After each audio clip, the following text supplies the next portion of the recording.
a un nuevo episodio del podcast de Gas Renovable. Hoy nos adentramos en una de las energías más prometedoras del futuro, el hidrógeno verde. Nuestro invitado, Fran Beckton, director de ventas de Life España, nos va a hablar sobre cómo esta empresa francesa está liderando la producción de hidrógeno 100% renovable en gran parte del mundo. Hablaremos de innovación, sostenibilidad y futuro, pero sobre todo de cómo el hidrógeno puede ayudarnos a descarbonizar la industria, el transporte y la economía, porque la transición energética no se entiende sin energía limpia. Y Life está demostrando que el hidrógeno renovable no es una utopía, es una realidad que avanza planta a planta. Buenos días, Fran, y bienvenido a nuestro espacio de entrevistas. Buenos días. Es un placer contar contigo hoy aquí.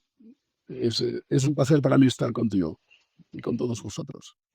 Pues venga, vamos a empezar por lo más básico. Fran, quiero que nos cuentes qué tipo de empresa es Life, a qué se dedica y a qué te dedicas tú dentro de la compañía.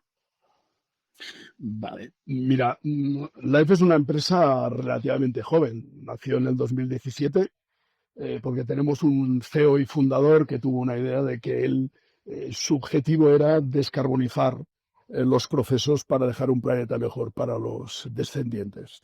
Entonces, 2017 nacimos, 2021 pusimos la primera planta en marcha, 22 salimos a bolsa, en el 22 hicimos un planta piloto en medio del mar, y en el 2023-24 pusimos dos plantas en marcha y hoy en 2025 ya tenemos 5 plantas funcionando, produciendo hidrógeno cada día.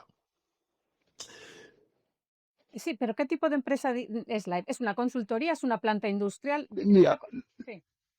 sí, disculpa, nosotros básicamente somos productores y comercializadores de hidrógeno verde. O sea, nuestro objetivo es, nos construimos nuestras plantas, nuestras propias plantas, y el producto que producimos, el hidrógeno, lo comercializamos para procesos de descarbonización en varios ámbitos. Vale, sois una empresa industrial, lo que entendemos por una empresa industrial. Sí, señora. Una multinacional europea industrial. Sí, bien potente. Ahora hablaremos de vuestra potencia. ¿Y tú a qué te dedicas, Fran, dentro de la compañía? Bien, yo soy el director comercial en España. Básicamente soy el responsable de España para el desarrollo del negocio dentro de nuestro país. O sea, búsqueda de clientes, tengo un equipo de personas que me ayuda en el desarrollo de los proyectos y lo que estamos es buscando y desarrollando futuras plantas de producción de hidrógeno. Muy bien. ¿Y cuál dirías que es vuestro valor diferencial? ¿Qué diferencia Life de otras compañías que también estén trabajando ahora con hidrógeno? Bien, y desde el primer momento, Life lo que ha hecho ha sido un crecimiento paso a paso. Empezamos con una planta pequeña de 1 megavatio. Las plantas se refieren siempre a la potencia del electrolizador, que es el equipo principal de la planta.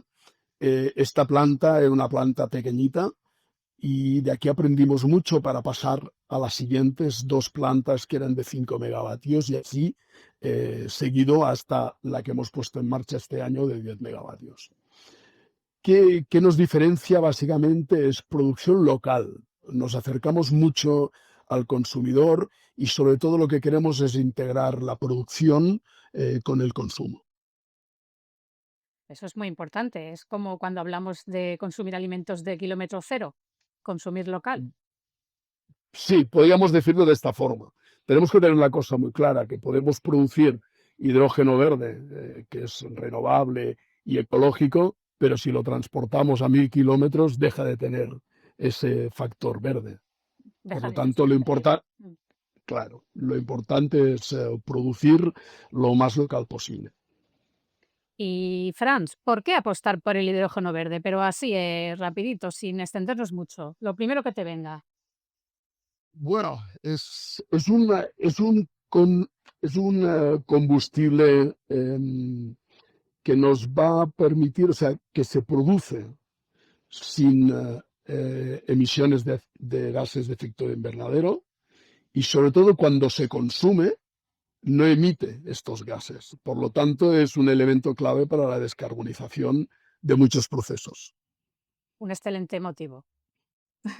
Ahora vamos a hablar más de hidrógeno, porque yo quiero que a la audiencia le quede claro de qué estamos hablando, porque queda muy bonito decir hidrógeno verde. La verdad es que en sí son dos palabras y un concepto que, pues, no sé, resulta como muy eco-friendly, pero ya te digo yo que la mayoría de la población no sabe de qué estamos hablando. Hoy le vamos a poner remedio a eso. Fran, explícanos a la audiencia y a mí, como si fuéramos estudiantes de instituto, de forma muy sencilla, qué es el hidrógeno verde y cómo se produce. Vale. El hidrógeno verde es igual que cualquier otro hidrógeno, es la misma molécula, son dos átomos de hidrógeno juntos y es el elemento mayoritario de todo el universo. Entonces, ¿cómo se produce el hidrógeno verde? O sea, lo de darle un nombre de verde es cómo se obtiene. Lo obtenemos por la electrólisis de la molécula de agua. ¿Qué quiere decir esto? O sea, nosotros tenemos una máquina donde le ponemos agua, le inyectamos energía eléctrica y esta energía lo que hace es romper la molécula de agua en una molécula de hidrógeno y una molécula de oxígeno. Y ese es básicamente el proceso. Luego se purifica el hidrógeno para que tenga una pureza adecuada, pero el proceso básico es la rotura de la molécula de agua con energía eléctrica. ¿Por qué es verde? Pues porque esta energía eléctrica que se utiliza en este proceso tiene que ser energía renovable, tiene que ser electricidad renovable. Y por eso se le da el nombre de verde. Y si en vez de energías renovables utilizamos, imagínate, gas fósil, gas natural, ya no es verde el hidrógeno. ¿De qué color sería? Eh, la producción masiva de hidrógeno en el mundo actualmente es por el steam reforming, es coger la molécula de gas natural y hacerle un proceso químico para obtener hidrógeno. En este caso es el famoso hidrógeno gris. Que ha sido el habitual hasta hace bien nada, bien poco. Bueno, todavía se consume muchas toneladas de hidrógeno gris en el mundo. Sí, pero ahora ya tiene competidor. Ahora tenemos aquí al hidrógeno verde que está intentando ganar espacio. Sí, sí. Dime, No, dime. no, no, que en eso es lo que estamos trabajando, al menos en Life y en muchas otras empresas. Es que a mí una de las cosas que más me ha llamado la atención siempre de esto del hidrógeno es la paleta de colores, que yo muchas veces la he compartido en redes sociales porque me parece algo hasta artístico. Es increíble, es que hay hidrógenos de muchos colores, hasta turquesa, blanco, turquesa, rosa, es alucinante. Sí, de hecho, hasta los que nos dedicamos a esto nos perdemos un poquito, ¿no? En saber qué color es cuál y de dónde se produce. A ver, para mí los dos extremos claros es el gris, que se produce, como os decía, con el gas natural, y el otro extremo sería el verde. Entre medias podríamos encontrar el azul, que es igual que el gris, pero con captación de CO2, o sea, evitas que el CO2 se vaya a la atmósfera. Luego hay otros colores que es producido con energía nuclear, y la verdad es que me pierdo. Ya, Hasta el blanco, que ya no sé, ya no me acuerdo qué era el blanco.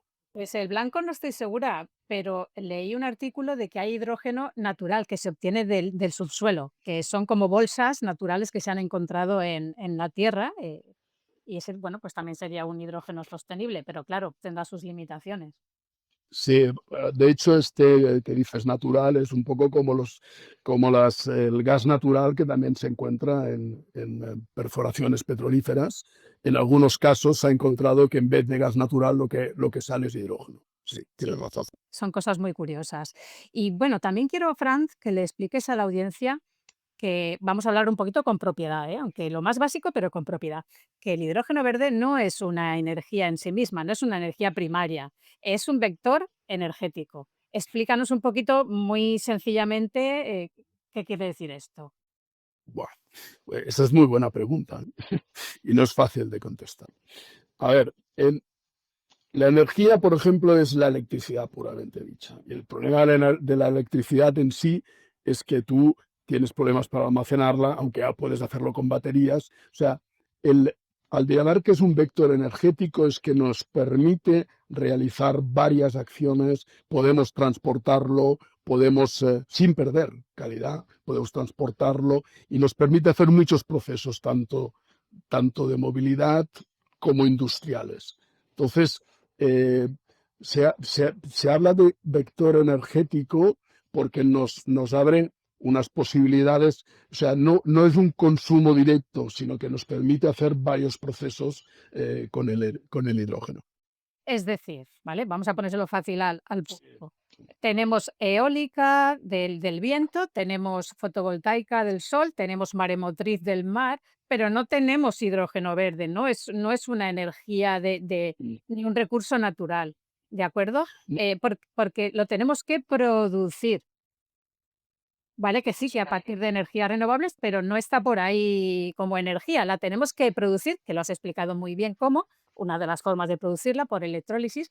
Lo que pasa que es un estupendo vector energético porque lo que permite es transportarla y almacenarla, que no es poco, que no es poco. Sí, señora. Muy Así es. vale, pues ahora vamos a hablar del ICE. Venga, prepárate. Vas a hablar de tu empresa. Cuéntanos qué proyectos concretos tiene Life en marcha en estos momentos o en desarrollo en nuestro país, porque me consta que en Francia, bueno, también te dejaré que hables un poquito de lo que tenéis puesto en marcha en Francia, porque es muy interesante, pero sobre todo refuerza lo que estáis haciendo en España. Vale. En España, a ver, como un poco sabido, España tiene mucha energía renovable, por lo tanto, potencialmente puede ser un gran productor de hidrógeno verde. Nosotros estamos trabajando a tres niveles. Un nivel para suministrar hidrógeno a la industria, para sustituir procesos de combustión. Estamos trabajando en proyectos para la movilidad. Hay algunos de ellos que son mixtos porque vamos a producir para la industria y para la movilidad en la misma planta. Y luego estamos trabajando a largo plazo para tener grandes producciones, para poder inyectar a la nueva red troncal, lo que vulgarmente todo el mundo conoce como el backbone, que es un tubo que va a transportar hidrógeno por toda Europa. Entonces, los proyectos en concreto que tenemos más avanzados es un proyecto industrial en la zona de Tarragona, en Cataluña. Es una planta que está diseñada para suministrar a varios clientes industriales, algunos de ellos por tubería. Y después de esta planta también van a salir camiones para suministrar a consumos más pequeños, tanto de industria como de movilidad. Ese podríamos decir que es nuestro proyecto estrella en este momento, pero estamos desarrollando dos proyectos de movilidad en el centro de España, cerca de Madrid, y un proyecto industrial en la zona de Valencia. Que hablaremos más tarde de él, porque de ese me he informado porque yo soy de Valencia y me interesaba mucho el tema. Ah, muy bien, Bien, muy bien. luego te, No lo luego- sabía. sí, luego te pregunto. Vamos a hablar un poquito de Europa y de la carrera por el hidrógeno, porque en Europa se está hablando mucho, bastante, del hidrógeno como pieza clave para la independencia energética. ¿Cómo está evolucionando realmente su desarrollo, Frank? Bueno, está desarrollándose más lentamente de lo que esperábamos o lo que deseamos todos. Em, Hay dos países que están tirando mucho del carro, que son Alemania y Francia, que están desarrollando grandes proyectos, están potenciando mucho, sobre todo la movilidad, especialmente en Alemania y en Francia, como te decía, y está un poco a la espera de esta red troncal que nos permita tener hidrógeno, por decirlo de forma accesible en varios puntos de cada país. Entonces, en todos estos países se están desarrollando toda una serie de plantas. Si me permite rápido, nosotros en Francia tenemos tres en funcionamiento y dos en construcción. En Alemania tenemos una en funcionamiento y dos en proyecto. Entonces, son países que en este aspecto van un poquito más avanzados que nosotros. Pues te iba a preguntar que si España estaba bien posicionada en esa carrera, pero veo que todavía vamos como igual que biogás y biometano, vamos por detrás. Sí, a ver, es un poco difícil de decir o no es políticamente correcto, pero en España normalmente somos muy reactivos y bastante poco proactivos en general. Estoy generalizando, ¿eh? Entonces, estamos muy a la espera de qué es lo que va a pasar, qué es lo que estamos un poco mirando cómo se va a evolucionar, cómo va a evolucionar en países como Francia, Alemania, Holanda, los países nórdicos. Sí que hay mucho proyecto en desarrollo, pero muy poco en construcción. De hecho, hasta hoy solo cuatro grandes proyectos de los que están anunciados, que hay muchos, han pasado la decisión final de inversión, o sea que los inversores han dicho, hágase, o sea, empiecen a construir, ¿no? Y estas han sido principalmente las plantas promocionadas por las grandes refinerías. Por lo tanto, nos queda mucho campo, hay muchísimo proyecto eh, en papel, por decirlo de alguna forma, y en fase de desarrollo primario, pero muy poco en construcción. Nos pasamos de precavidos y nos vamos a quedar rezagados si nos descuidamos, porque potencial hay y mucho en España. Pues sí. ¿Y qué país, esto ya es una pregunta personal, según tú, cuál es tu país estrella? Que estás alucinando de decir, madre mía, ojalá en España pues hiciéramos la mitad que ellos. ¿Qué país se lleva la palma? Para mí Alemania. Alemania. Los chinos no, los alemanes. Bueno, a ver, el problema es que nosotros, de hecho, de los chinos sabemos poco. Y entonces sí que algunas noticias que se llegan de China es que van muy, muy deprisa con el tema del hidrógeno. Pero claro, yo en China, por ejemplo, Life no está en China. Entonces la información que recibo de verdad es del campo de mis compañeros en Alemania. Sí, se sabe poco, pero cada vez que sueltan una perla, alucinas con el proyecto. Bueno, es que claro, hay que pensar que es un país muy grande con una afectación gubernamental alta, por lo tanto pueden inyectar mucho dinero gubernamental en los proyectos y eso al final lo que hace es que puedas potenciar infraestructuras que igual en Europa hoy no las puedes hacer o no las puedes hacer con esta velocidad. Es- No, eh, los precavidos no son. no, no, no. Se tiran enseguida, tiran para adelante. Bueno, han apostado mucho por el vehículo eléctrico, están apostando por el vehículo a hidrógeno, están modificando su industria, sí.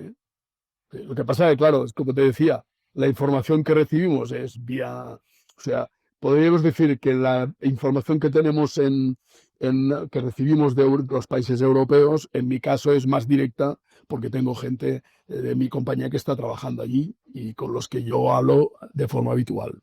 Es comprensible. Muy bien. Pues vamos a hablar ahora, Franz, de retos y oportunidades del sector. Se suele decir a menudo que el hidrógeno verde es el futuro, pero también que es caro, ¿eh? Es una idea que se sabe. De lo poco que se sabe que es caro. ¿Qué se está haciendo para abaratar su producción? Esa es muy buena pregunta. A ver, el dinero es el dinero y cuando decimos que una energía todavía sale cara o un vector energético, uf, Bueno, a ver, se está trabajando en dos campos distintos. Eh, a ver, ¿qué es lo que encarece ese hidrógeno? Una parte es las instalaciones, porque hay poca experiencia, los equipos son todos relativamente nuevos, de forma que toda la tecnología pues tiene que aprender. ¿Qué quiere decir eso? Que, por ejemplo, la construcción y la fabricación de los electrolizadores se hace todavía de una forma, permíteme, entre comillas, manual. Entonces, ¿dónde se está encarando? Pues, por ejemplo, uno es la construcción, podríamos decir, en cadena de este tipo de equipos. Dos, están intentando reducir todo lo que son materiales pesados, o sea, materiales caros. Se está trabajando para intentar que que estos productos sean más económicos, de forma de que todo lo que es envuelta al electrolizador sea más económico. Esta es una parte para reducir lo que es la inversión. Por la otra parte, que es el 50-60% del coste del hidrógeno, es el coste de la energía eléctrica. Y aquí, pues, se está trabajando, pues, aumentando el número de energía renovable en el país o en Europa en general. Se está trabajando para intentar reducir las tasas la- de peaje de la utilización de esta electricidad. Y todo ello, al final, lo que estamos es intentando que se reduzca el coste global del hidrógeno.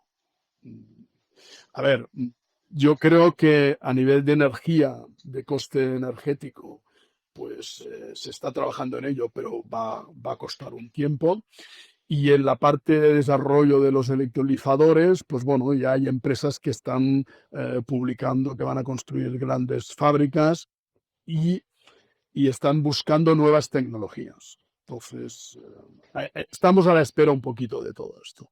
Sí, mira, ahora que has hablado de ese tema, de las nuevas tecnologías y los electrolizadores, una cosa que vengo observando siempre que os entrevisto a profesionales que os dedicáis a las energías renovables y a todo esto, es la importancia de invertir en I+D, en innovación. Es que cada día sale en prensa alguna noticia de un centro tecnológico o de una empresa bueno, que ha descubierto, no, que ha desarrollado, ¿vale? Porque estas cosas se desarrollan, es tecnología, algo nuevo y diferente que está haciendo que todo esto sea, pues, o más barato o más, sostenible. Y bueno, quiero lanzar, ¿cómo se dice? Eh, no un llamamiento, sino, destacar para que le quede claro a la ciudadanía la importancia de invertir, y cuando invertir digo es talento y dinero, en innovación, en I+D.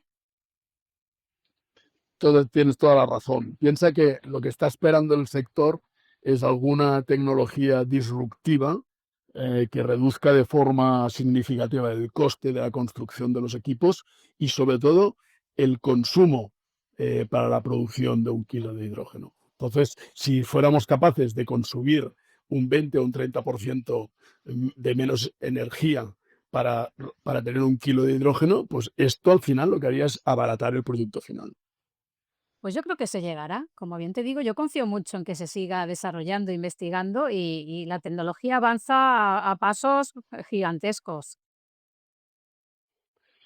Sí, a ver, nosotros también lo esperamos. De hecho, hay nuevas tecnologías. Hay una tecnología nueva que se llama electrolizadores de estado sólido, que están en una fase todavía de I+D, un poco avanzada, pero no comercializados, que parece que van a tener un consumo energético bastante más bajo, sensiblemente más bajo, quizá entre un 15 y un 20% menos de electricidad. Por lo tanto, eso es un buen camino para abaratar el hidrógeno verde.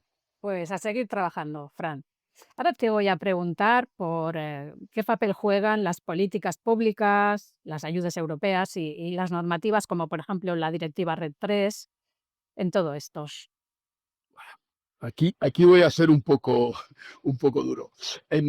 Eso es básico. Las políticas que se manden desde los gobiernos, tanto locales como nacionales como europeos, es básico para que se pueda los procesos de descarbonización, ya sea con hidrógeno o con lo que sea, avancen.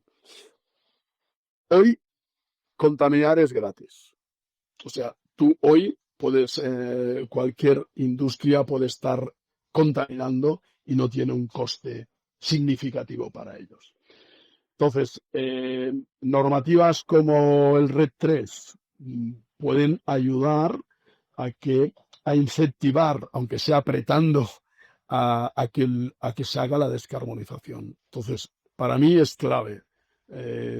Todo lo que todo lo que se impulse, ya sea ayudando por un lado con ayudas, ya sean ayudas tipo subvenciones, eh, y sea un poco por el otro lado, pues con normativas que empujen al consumidor a ir descarbonizando sus procesos, son básicos. O sea, el RED 3 realmente España ha hecho un borrador porque no ha transpuesto todavía la ley, pero el borrador es mucho más exigente que lo que se exige en Europa. Para mí es un paso muy positivo.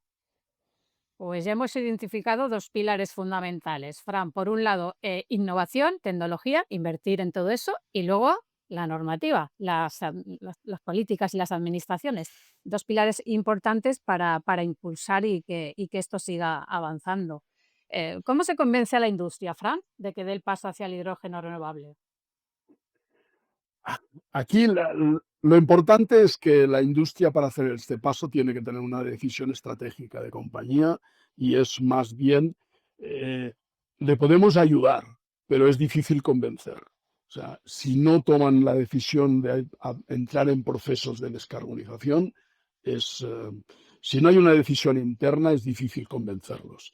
Lo que sí que desde LIFE intentamos es, uno, ayudarnos en abaratando el producto al máximo que podamos, o sea, intentar encontrar la producción de hidrógeno que sea adecuada a sus necesidades y lo más económica posible, y sobre todo ayudarle en los procesos, porque los cambios del hidrógeno verde, por ejemplo, de gas natural a hidrógeno, eh, no son baladí, o sea, llevan una cierta de cambios. Sí que pasar de hidrógeno gris a hidrógeno verde, el cambio es inmediato porque la molécula es la misma, pero hay procesos industriales, o por ejemplo en el tema de la movilidad, que tú no puedes utilizar, por ejemplo, un coche que va con gasolina, no lo puedes utilizar para ir con hidrógeno. Por lo tanto, tienes que buscar el, la máquina, la maquinaria, el coche, el vehículo adecuado para trabajar con eso. Y en eso es lo que estamos ayudando más que convenciendo.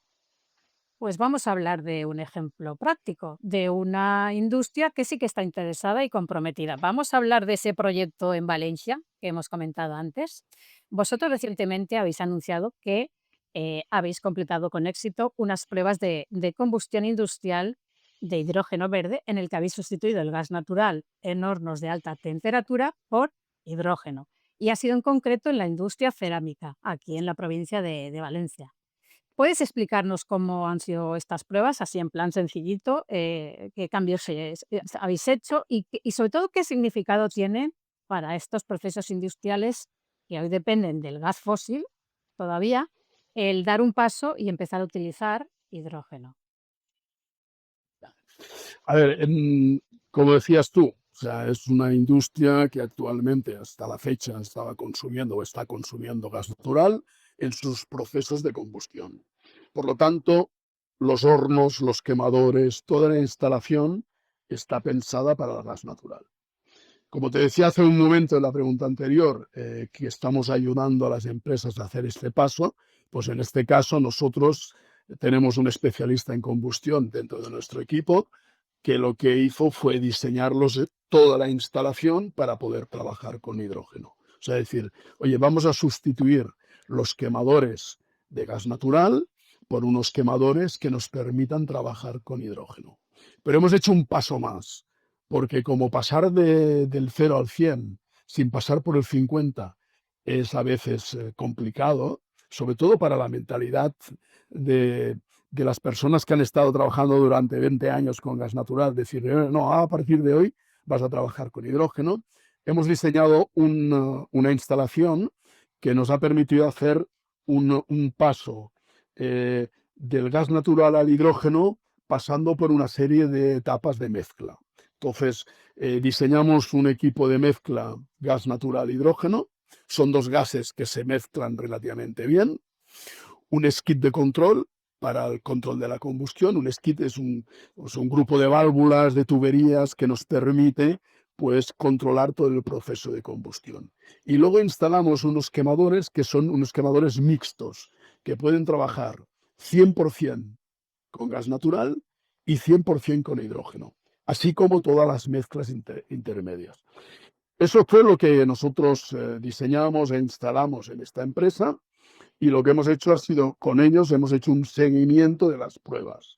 Hicimos durante una semana, trabajamos con una mezcla que solo pusimos el 25% de hidrógeno, otra semana que estuvimos trabajando con una mezcla ya superior del 50, entre el 50 y el 60%, y al final hicimos más de 2 días enteros trabajando solo con hidrógeno. Entonces, ese es un poco el proceso que seguimos, que se ha desarrollado en 3 o 4 meses y, bueno, las pruebas han sido muy, muy positivas, porque aquí no era solo demostrar que el hidrógeno servía para la combustión, que eso estaba bastante claro, sino ver que el hidrógeno no afectaba al horno, al refractario del horno, que el producto final que esta empresa produce, la calidad fuera exactamente la misma que trabajando con gas natural. Por lo tanto, se tenían que demostrar varios aspectos técnicos eh, para asegurar que el hidrógeno era un combustible alternativo factible para este tipo de industrias. O sea que podemos decir que ha sido un éxito total. Sí, Estáis fue un, contentos. sí, estamos muy, muy, muy contentos. De hecho, estamos siguiendo trabajando en el sector, pues para continuar con pruebas y con procesos ya quizá ya no de pruebas, sino decir, oye, aunque no puedas hacer el paso directo de decir, oye, mira, voy a trabajar solo con hidrógeno a partir de ahora, sí que quizá los sectores están empezando a cambiar, puede ser que haya petición de productos verdes donde se pueda asegurar que sea descarbonizado, entonces nosotros estamos trabajando en esa línea. Pues vamos a hacer una puntualización, Franz, porque percibo que a la audiencia se le puede escapar una cosa. Estamos hablando de la industria cerámica, pero hay otras similares que tienen en común que son industrias térmicas que consumen una cantidad elevada en sus procesos de energía porque necesitan una alta combustión. Pues háblanos de qué otro tipo de industrias, como la del cemento, la cerámica, y luego enlázalo a por qué el hidrógeno verde bueno, puede ser un gran aliado para sustituir el gas fósil que consumen ahora por hidrógeno. Vale. Y a todas estas industrias que son gas intensivas, que les llamamos, eh, ellos en breve, empezarán a tener unas cuotas de emisiones de CO2. ¿Qué quiere decir? Que a partir del 2030 tiene que haber reducido como mínimo el 50% de las emisiones de CO2 que tenían respecto al año, creo que es el año 90, 1990. Eso quiere decir que todas estas industrias tienen que hacer unos pasos para reducir su huella de carbono. Y el hidrógeno les permite, en cierta forma no, directamente, es decir, oye, si yo utilizo hidrógeno o utilizo mezclas de hidrógeno, estoy reduciendo mi huella de carbono, estoy reduciendo mis emisiones de carbono. Entonces, estas industrias, como decías tú, por ejemplo, el cemento, la fabricación de vidrio, la de fabricación de cerámica, eh, el metal, todos son industrias gas intensivas donde se consume una gran cantidad de gas natural, por lo tanto emitiendo grandes cantidades de CO2. Eh, Aquí lo que sí que hay que hacer una apreciación es que estas industrias, aunque todas queman gas natural, no todas tienen procesos equivalentes. O sea, ni son los mismos hornos, ni los mismos quemadores, ni el mismo número de quemadores. Entonces, cada una de ellas es un mundo. Por ejemplo, el mundo de la cerámica, puramente lo que es cerámica pura, pues son hornos longitudinales con muchos quemadores. Pues bueno, implicar allí el cambio 100% a hidrógeno, pues es más complicado como podría ser en una acería que tiene un par de quemadores o 6 quemadores y es mucho más sencillo. Entonces, cada industria o cada proceso es un mundo que se tiene que estudiar aparte. Pero repitiendo, en todas ellas lo que sí que puede ayudar el hidrógeno es en reducir las emisiones de CO2. ¿Y por qué se dice, Franz, que el gas renovable, en este caso el hidrógeno, llega a donde no llega la electrificación? Ya. Buena pregunta. Es que, claro, a la audiencia le tienen que quedar claro Sí. conceptos, porque si no, luego no Mira, no relaciona. a ver, sobre todo cuando hay combustiones a alta temperatura. Conseguir altas temperaturas, hablamos de más de 1500 grados. Eh, Conseguir este nivel de temperatura con electricidad es muy complicado. O sea que con fotovoltaica no lo conseguimos solo, con electricidad, con paneles, os saldría muy No, caro. bueno, a ver, de hecho, no, pero es que ya no es un problema de caro o barato, es un problema de que técnicamente no puedes llegar o te cuesta mucho llegar. Luego hay productos que son muy abrasivos. Entonces, cuando tú trabajas con electricidad, que tienes que poner resistencias, que tienes que poner eh, elementos dentro del horno para calentar el horno, pues a veces el material con el que trabajan pues es un poco o sea, ataca estos equipos y es más complicado. Pero sobre todo por el tema de la temperatura. Hay puntos de temperatura en el que con electricidad es muy difícil llegar y con hidrógeno sí. De hecho, tenemos que pensar que la llama del hidrógeno es mucho más, tiene mucha más temperatura, es más calórica que la de gas natural. Si el gas natural puede llegar a 1700, 1600 grados, la de hidrógeno llega a 2000 fácilmente. Y por eso se dice que el mix energético, sobre todo hablemos de nuestro país, necesita de los gases renovables para completarse. No podemos funcionar solo ni con eólica, ni fotovoltaica, ni maremotriz, ni nuclear. Es decir, necesitamos un poco de todas las energías para completarlo. Y en este caso has demostrado que el hidrógeno verde, bueno, vamos, es un aliado fundamental para descarbonizar este tipo de industrias, el transporte pesado. ¿Es así? Sí, no, perdona. Sí, sí. No sé, no sabía si me lo preguntabas o no. Sí, sí. No, no. Disculpa. Disculpa, no lo estaba esperando. Y digo, bueno, no sé si. No, evidentemente el hidrógeno llegará a un punto en que, o sea, en el futuro energético no todo va a ser hidrógeno, pero todo tampoco va a ser de electricidad pura. Entonces, habrá cada proceso va a tener que buscar su combustible o su fuente de energía más adecuada.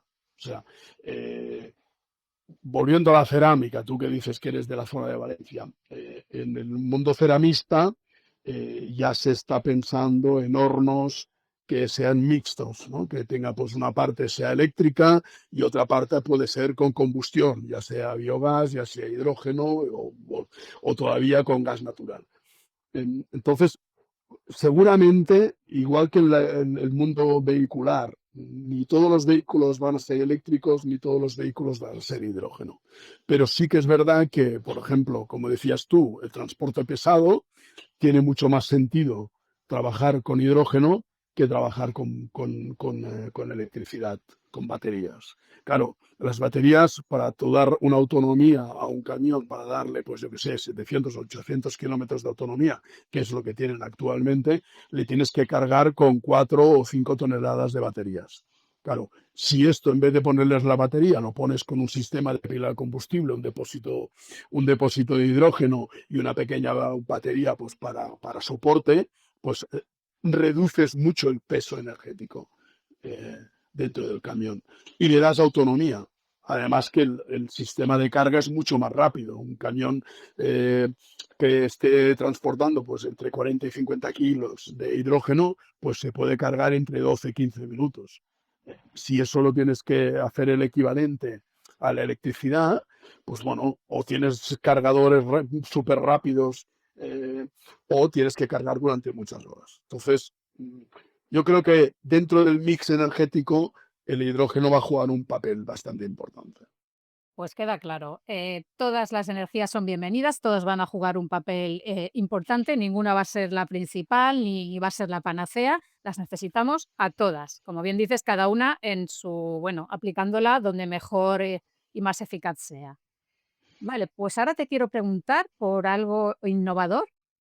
Estáis investigando la producción de hidrógeno a partir de energía eólica marina. ¿Cómo funciona esto? Bueno, la producción en sí es exactamente la misma que en tierra. La única cosa que la característica principal es que, claro, lo tienes en un ambiente marino, corrosivo, con movimiento. Entonces, tiene que tener todas unas características que en tierra no debes tener. Y luego hay un punto muy clave, que es que eh, para producir hidrógeno necesitas agua. Y los electrolizadores hoy, a día de hoy, yo no sé el futuro, pero a día de hoy necesitas agua totalmente desmineralizada. O sea, necesitas que tengan un contenido de sales, prácticamente no haya cero de sales.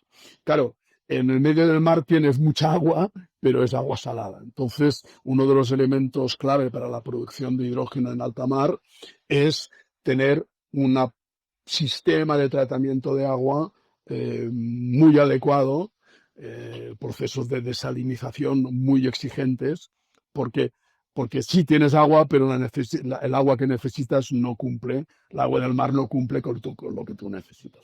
Esos son los dos elementos principales, o sea, tres, sería el movimiento, el ambiente marino, o sea, la corrosión, y tercero es el agua.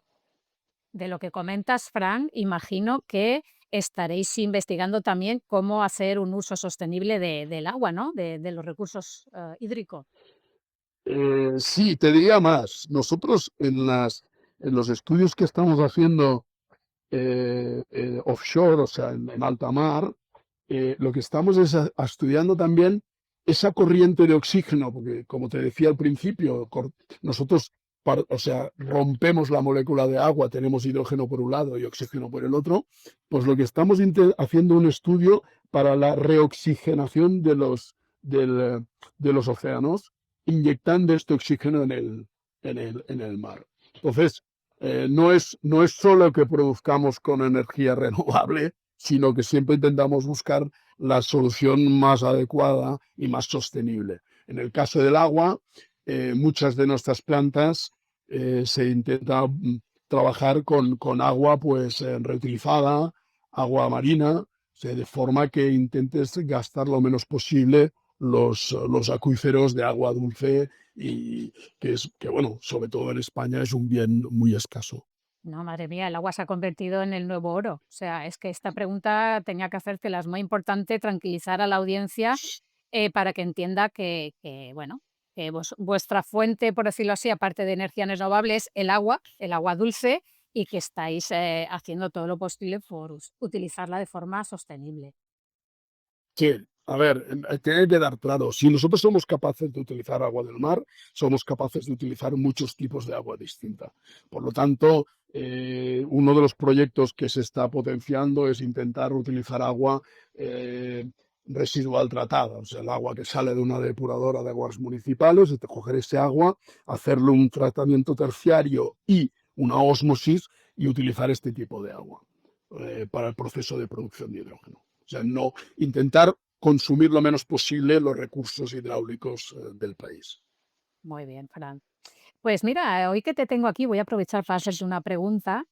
No sé si me la podrás contestar, entiendo que sí. Es que vi en una serie de televisión hace poco, en uno de los capítulos, una empresa en Canarias que lo que se dedicaba a eh, o sea, reciclar plataformas petrolíferas para la obtención de hidrógeno. Y no sé, me pareció una cosa muy sostenible y muy positiva. ¿Tú me puedes explicar un poco? Bueno, a ver, el piloto que tuvimos hace un par de años, que estuvo 8 meses en medio del Atlántico, estaba en una antigua plataforma flotante que la reciclamos para poder hacer este piloto. Evidentemente, si tú tienes que producir en alta mar, necesitas una plataforma, o sea, un sitio lo más fiable posible. ¿Y qué más fiable que una plataforma petrolífera que haya estado trabajando en medio del Atlántico, en medio de cualquier mar, ¿no? O cualquier océano? Son equipos que están diseñados y que están más que demostrados, y hay mucha experiencia en que ellos pueden trabajar en estas condiciones. Por lo tanto, para producir hidrógeno en alta mar, qué mejor que utilizar este tipo de plataformas. De hecho, no lo sabía, que había una empresa que estaba haciendo esto, pero tiene todo el sentido del mundo.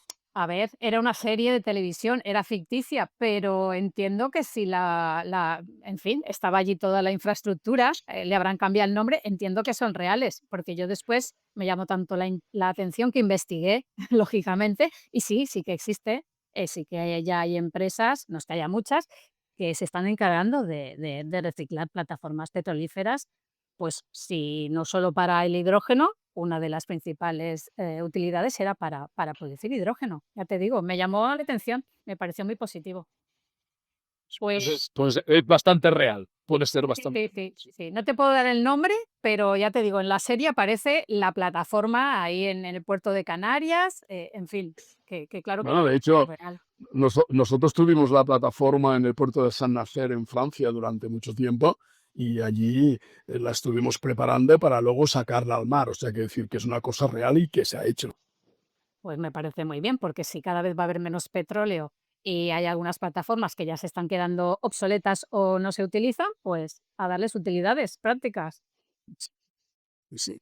Bueno, pues vamos a ver. Te quiero preguntar cómo imaginas el papel del hidrógeno verde. ¿Qué te digo? Que estamos de aquí a 5 años, va, para el 2030. ¿Dónde lo veremos presente en nuestro día a día? Yo creo que lo veremos principalmente en aspectos de la movilidad. De hecho, ya lo estamos viendo. En España, tanto Madrid como Barcelona tienen autobuses que van con hidrógeno y además lo publicitan. O sea, cuando tú subes a un autobús de este tipo, lo ves. En Francia en París, por ejemplo, hay como 200 taxis que funcionan con hidrógeno. Que ya hago un poco de publicidad. La mayoría del hidrógeno es nuestro. En Madrid yo sé, creo que son 3 años, se puso en marcha una estación de recarga que son taxis también que funcionan con hidrógeno. No sé si hay 5 o 10, no lo sé. Quiere decir que en los próximos años vamos a ver más esto en la calle. Veremos estaciones de servicio que tendrán un distribuidor de hidrógeno, seguro. Y esto yo creo que será lo que la gente a pie, por decirlo de alguna forma, vamos a ver más, ¿no? A nivel industrial, el pasto está muy claro, ya todas las refinerías de España están haciendo sus proyectos para hacer la transformación del hidrógeno gris, pasarlo a hidrógeno verde. Por lo tanto, por eso, claro, por decirlo de alguna forma, el ciudadano a pie no lo vamos a ver. Pero donde sí que lo veremos es esto, es la movilidad. Vale, Fran, pero yo te quiero hacer una pregunta y quiero que seas muy sincero. ¿Dónde sí y dónde no el hidrógeno? Es decir, no es la panacea. Es decir, no lo vamos a ver, por ejemplo, o no es rentable o no es eficaz en calefacción para casa, por ejemplo. Yo creo que no. ¿Vale? Porque el hidrógeno no lo podemos utilizar para todo. No. O sea, como yo creo que lo decía antes, va a ser uno de los combustibles sostenibles que van a tener un papel importante en todo el proceso de descarbonización, pero no va a ser el único. O sea, eh, como hablábamos antes, habrá industrias que hay procesos que si se pueden electrificar, pues van a electrificar, y si hay procesos que no se pueden electrificar y eh, necesitan un calor térmico o algún proceso concreto, pues van a tener que ser con combustibles alternativos como podría ser el hidrógeno. ¿Y tú conoces ese pueblo que está en Alemania, que por supuesto ahora mismo no puedo decir el nombre, pero luego lo voy a compartir en la cajita de abajo de la entrevista, que funciona con hidrógeno, todo? He leído algo, tampoco recuerdo el nombre, he leído algo al respecto, pero yo creo que es un piloto, es una forma de probar que puede funcionar todo con hidrógeno, que es cierto. O sea, a ver, si nosotros hemos podido hacer un proceso industrial de combustión en un horno a 1500 grados, evidentemente puedes tener tú una caldera de una familia con hidrógeno y no hay ningún problema. O sea, Bueno, sí. sería un piloto, pero son independientes energéticamente. Es más, creo que de los pueblos de al lado van también a aprovecharse de su Sí. energía. Mira, te voy a decir un secreto. Esto será factible, depende del precio del gas natural en los próximos años. Hace 3 años o 4, el precio del gas natural estaba a casi 300 euros el megavatio hora, ¿vale? Ahora está por debajo de 50. Eh, Cuando estaba a 300 euros el megavatio hora, muchas industrias tuvieron que parar porque no podían producir con esos precios. Si el precio del gas natural se mantiene hasta ahora, estos pilotos, pues bueno, no sé hasta qué punto van a poder tirar adelante. Pero si el precio del gas natural sube, todo será factible. Bueno, Lo que pasa que, sí. que sí, o sea, aquí hay varios temas. Uno es si tenemos que descarbonizar o no, si nos lo creemos o no nos lo creemos. Si nos creemos que tenemos que descarbonizar, pues a ver, está muy claro que tenemos que ir cambiando los procesos de combustión de gas natural, por ejemplo. Por ejemplo, es uno más. O combustión de diésel o combustión de gasolina. Pero hay que buscar la alternativa mejor y más factible. En algunos casos será el hidrógeno y en otros pues será pues la electricidad pura. Bueno, pues yo luego lo voy a compartir, ¿vale? Ya lo tengo compartido en redes sociales, pero lo voy a dejar abajo de la cajita de la descripción de la entrevista para que lo puedas leer tú y el resto de la audiencia, porque a mí me parece una maravilla. Sea un piloto o no un piloto, ojalá hubiera más pueblecitos que funcionen así, todo con energía limpia. Y bueno, Fran, que estamos llegando ya a la recta final de la entrevista y te voy a hacer la pregunta que le suelo hacer a todos los entrevistados y entrevistadas. Mensaje para la audiencia. Si tuvieras que explicarles a los ciudadanos por qué el hidrógeno verde importa, ¿qué les dirías?